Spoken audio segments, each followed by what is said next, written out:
Salut les filles, j'espère que vous allez bien. Je vous fais une petite vidéo un peu dans le speed parce que je suis au travail à ma pause et je pense que je vais bientôt plus être toute seule pour vous parler donc de la reprise du travail. Je trouve que c'est un sujet qui mérite quand même une petite vidéo parce que j'ai repris le travail il y a une semaine et demie et en amont, donc j'ai dû déposer mon bébé dans le mode de garde que nous avons choisi.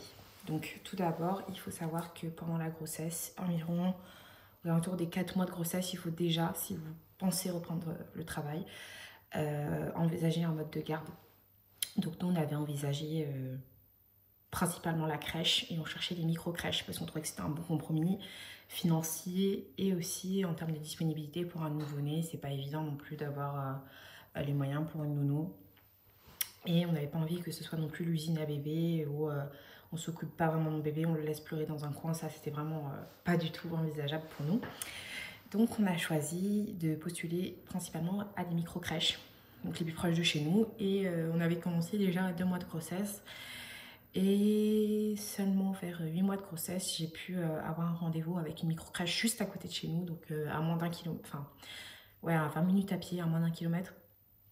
Donc c'était pratique parce que le papa est seulement à vélo et moi je suis en voiture, donc ça pouvait être super facile de venir déposer bébé et ensuite aller au travail et inversement.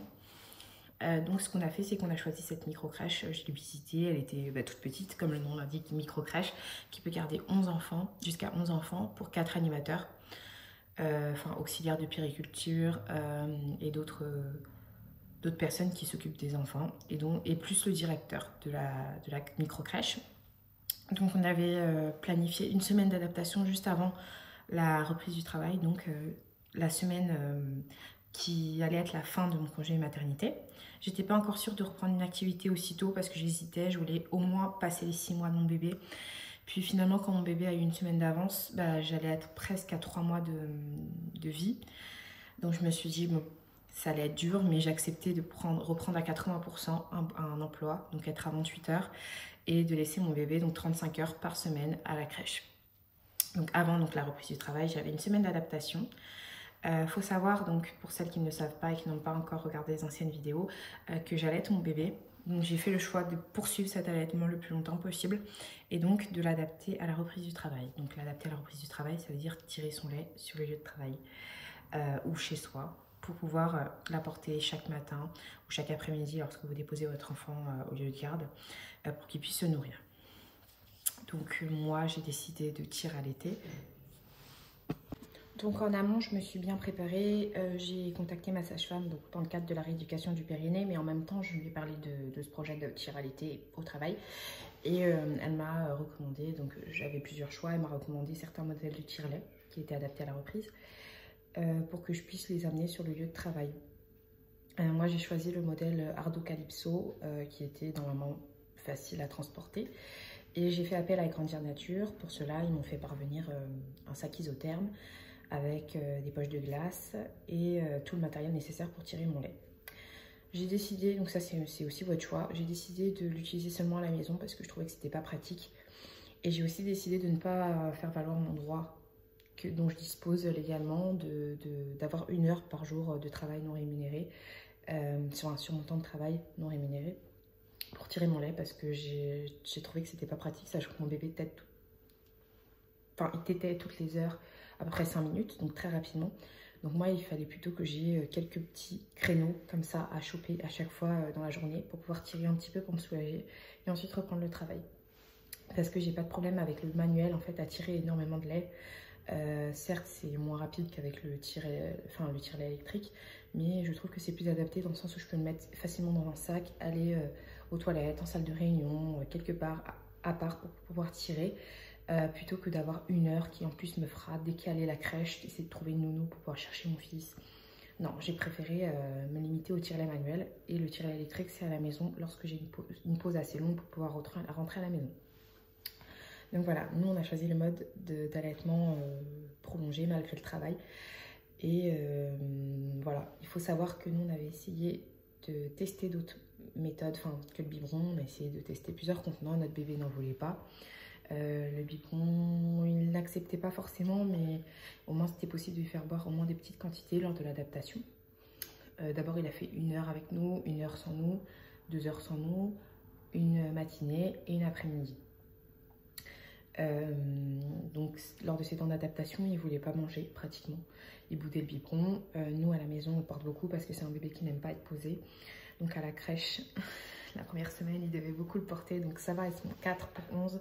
Donc ça va, elles ont dit que de toute façon il est encore petit. Donc elles étaient prêtes à le porter. Elles n'allaient pas le poser dans le lit en train de pleurer. Elles allaient toujours l'accompagner en fait. Donc ça, c'était vraiment un souhait pour moi de ne pas aller au travail et de me dire j'espère qu'ils ne sont pas en train de faire pleurer mon bébé, j'espère qu'ils ne vont pas abandonner dans un coin. Nous, la petite astuce qu'on leur a donnée, c'est de l'emmailloter. Pour l'instant, c'est encore possible parce qu'il ne se retourne pas. Mais lorsqu'il se retournera, ils ne pourront plus l'emmailloter. Donc il faudra trouver d'autres méthodes pour pouvoir l'accompagner dans son sommeil. Parce que c'est un bébé qui dort beaucoup, mais qui a besoin de contact pour s'endormir. C'est-à-dire que si on le pose et qu'il détecte qu'il n'y a pas de contact, il va se réveiller beaucoup plus rapidement que s'il était dans les bras. Sinon c'est un bébé relativement calme qui va pas forcément faire de crise, qui va pas pleurer sauf s'il a faim. Et comme il boudait le biberon au début c'était un peu compliqué. Et sauf s'il est très fatigué, mais fatigué ça veut dire qu'il faut le bercer. Ça devient de moins en moins compliqué de le bercer, mais avant il fallait le bercer parfois pendant 30-40 minutes. Mais là à la crèche c'était pas le problème. Donc l'adaptation s'est terminée, la première semaine d'adaptation s'est terminée. J'ai compris que mon bébé ne mangeait pas beaucoup. J'avais prévu 10 pots de 200 ml en fait en avance que j'avais tiré. Ne faites pas comme moi parce que je les ai encore dans le congèle en fait parce qu'ils ne les mangent pas. Dans une journée de travail complète, parce que j'ai repris le travail du coup après la semaine d'adaptation, une journée de travail complète, moi je pouvais remplir 2 pots de 200 ml. C'est-à-dire que je partais à 9 h et je rentrais à 17h30. Je remplissais donc le matin 200, l'après-midi 200. Le problème c'est que je me suis rendu compte qu'ils buvaient rien, puisqu'on me rendait toujours, enfin on me jetait mes pots de lait. Et moi j'en avais vraiment besoin de tirer pour pouvoir me soulager quoi. Le seul problème c'est que maintenant j'essaye de tirer moins, parce que de toute façon ce lait ne sera pas donné. Donc pour une journée de 8 h à 9 h, il a déjà fait le maximum c'était 9 h. Il a bu que 200 ml en 2 fois. Donc ça veut dire que c'est le bébé qui va plutôt se retenir et attendre à la maison pour rattraper cet été. Parce qu'il ne supporte pas de ne pas avoir le contact de la peau, de la chaleur humaine, etc. Par contre, il prenait la sucette. On avait mis au cas où la sucette parce que moi, ma phobie, enfin je m'étais dit quitte à avoir un souci, je préfère avoir un souci de confusion synthétine plutôt qu'un souci d'avoir mon bébé qui est mis dans un coin en train de pleurer. Enfin moi, je voulais pas qu'il tombe dans ce travers-là, donc j'ai autorisé la sucette. Et au début, il n'en voulait pas, puis il a fini par l'accepter. Mais il fait très bien la différence dans le sens où dès qu'il me voit, il la lâche quoi, il n'en veut pas. Et puis la sucette elle reste à la crèche et à la maison il n'y a pas de sucette, on n'en parle pas. Donc on a trouvé ce compromis là avec le papa, on s'est mis d'accord. Et pour l'instant ça fonctionne bien, après ça fait que 2 semaines. Donc voilà. Alors comment je m'organise au jour le jour dans une journée de travail classique. En fait on va dire par exemple je fais 9 h midi, ensuite 13 h 17 h, exemple de journée. Donc je dois déposer Eden à la crèche, donc je me lève vers 7h30. On se lève, on se prépare, etc. 8h30 Eden tête. Et ensuite vers 8h40 je commence à l'installer. Et on prend la voiture pour démarrer vers 8h50, le temps de l'installer, qu'il soit bien posé, etc. 8h50 on part et on arrive vers 57 à la crèche. J'essaye de leur proposer le sein un petit peu. Et en général, il boit 2-3 minutes, puis ensuite je le laisse. Ou alors il dort. Il y a les deux côtés. Ensuite, moi je prends la route pour aller au travail. Donc lorsque j'arrive, j'ai pas de montée de lait tout de suite. En général, donc j'arrive à 9 h, je suis en poste. Et puis en général, vers 10 h, entre 10 h et 10h30, je sens qu'il y a une montée de lait, je sens que je dois tirer. Donc ce que je fais, c'est que je décide d'aller donc soit à une salle de réunion si c'est disponible, ou soit dans les toilettes. Parce qu'on a des toilettes de service qui sont propres et inutilisées d'ailleurs. Donc je trouve pas ça sale. Et puis de toute façon elles sont nettoyées même si personne ne les utilise, donc encore plus propre. Donc j'essaye de tirer donc pendant, donc à 10h30 à peu près, donc la moitié, je coupe la part en deux. Et ensuite à midi lorsque je suis libérée. Donc ça veut dire que je fais 2 tirages, dont le matin la tétée. Donc ça veut dire que ça fait 3 stimulations. Ensuite à la reprise, donc on va dire si je reprends à 14 h, avant de reprendre à 14 h, vers 13h50 je tire. Ensuite pendant que je travaille vers 15h30 je tire. Et en rentrant je ne tire pas, pourquoi? Parce que je laisse la possibilité à bébé de pouvoir vider les deux seins puisqu'il ne boit pas beaucoup. Mais ça, c'est parce que c'est notre organisation, c'est ce qui convient à notre bébé. Mais il y a des bébés qui vont très bien boire au biberon à la crèche et qui ne vont pas forcément avoir besoin de se rattraper. Donc au final, moi, je pense que c'est bien d'avoir le matin 3 stimulations et l'après-midi 3 stimulations le matin, 3 stimulations l'après-midi, c'est mieux. Et en soi, maintenant, j'essaye de faire des plus petites quantités dans mes pots. J'essaye de me limiter à chaque fois. Donc par demi-journée, j'essaye de faire juste 110 millilitres. Parce que pour la crèche, ils m'ont demandé d'arrêter de remplir à ras-bord parce qu'en fait, ils jettent et ça les dérange de le faire. Enfin, pour eux, c'est du gaspillage, quoi.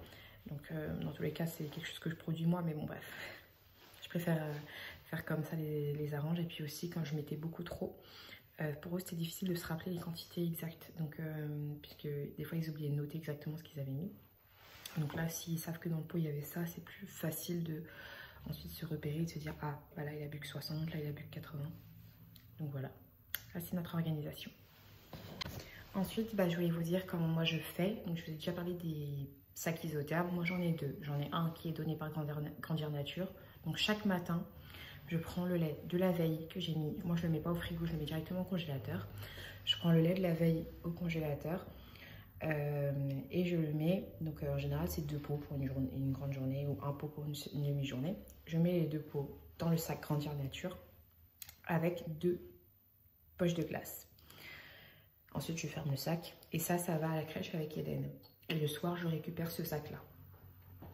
Et moi, au travail, j'ai un tout petit sac où je mets mon tire-lait manuel dans le sac isotherme avec 2 poches de glace et 2 pots au cas où. Même 3 pots, je mets 3 pots au cas où, on ne sait jamais. Donc pour une demi-journée, j'en utilise qu'un et pour une journée plus longue, j'en utilise 2. Ça, ce petit sac, je l'emmène avec moi partout, partout où je vais, même si c'est pour manger à la pause en bas. Je l'emmène avec moi partout parce que il m'est arrivé une aventure pour celles qui me suivent un petit peu. En fait, j'ai eu le sein qui a coulé. En fait, j'avais même pas l'impression d'avoir la montée de lait, mais j'étais tellement prise dans le travail, je m'en suis pas rendu compte. Et je sentais juste que ça allait bientôt exploser. Mais c'était un pressentiment, quoi. C'était pas une sensation physique, c'était un pressentiment. Et quelques minutes après en avoir parlé, en fait, j'ai eu une grosse tache de lait ici. Donc heureusement, j'étais habillée en noir. Donc, et j'avais un gilet par-dessus, donc j'étais comme ça toute la journée. Mais pour éviter ça, en fait, j'ai toujours avec moi ce tire-lait. Comme ça, il n'y a pas de problème. Donc voilà, je vous fais un petit retour un peu condensé pour parler de la reprise du travail, donc par rapport à nous. Et au niveau point de vue psychologique, ça va. Franchement, je pensais que j'allais moins bien vivre parce que je suis vraiment une maman très maternante.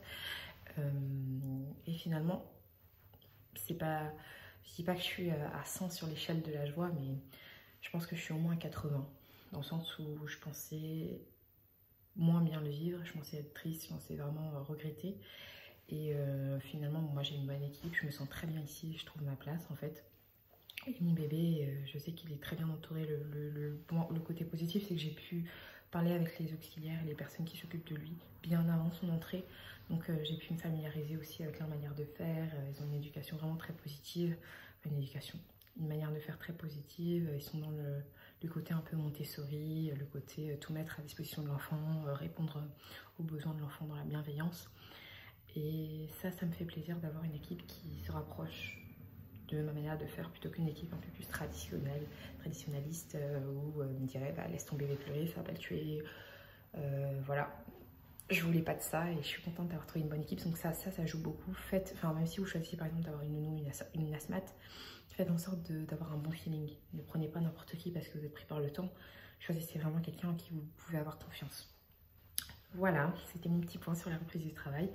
Peut-être que dans quelques mois, j'aurai plus de choses à vous dire, plus de matière. Mais là, pour l'instant, dans la reprise, bah, je voulais parler que des premiers jours. Mais peut-être que plus tard, je vous parlerai d'une autre instauration parce qu'il y aura la diversification qui va commencer aux 6 mois de bébé. Donc, je vous parlerai peut-être de mon organisation pour suivre mon projet d'allaitement maternel avec la diversification à la crèche. Je vous fais des bisous.